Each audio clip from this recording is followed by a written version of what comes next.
कर लूंगी। इस तरह कोई करता है भला? कम से कम मुझे वार्न तो करते पहले। कैसे वार्न करता? आखिर तुम तो चुप होने का नाम ही नहीं ले रही थी यार, इसलिए मौका मिलते ही कर दिया। कंधा बैठ गया? तुम ठीक हो ना अब? हाँ बैठ गया। चलो चलो उठो आराम से। शाबाश शाबाश शाबाश शाबाश।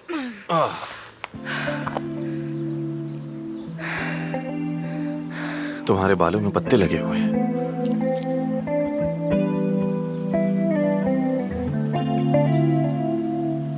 हाँ थैंक यू तुम्हारा। ठीक है मैं खुद साफ कर लूंगी इसे बाद में। हाँ हाँ जरूर कर सकती हो तुम, कर लो।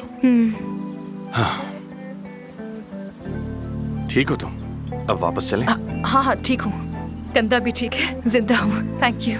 हम घोड़ों पे जा सकते हैं वापस? क्या तुम्हें कभी किसी चीज से डर नहीं लगता? बताओ मुझे।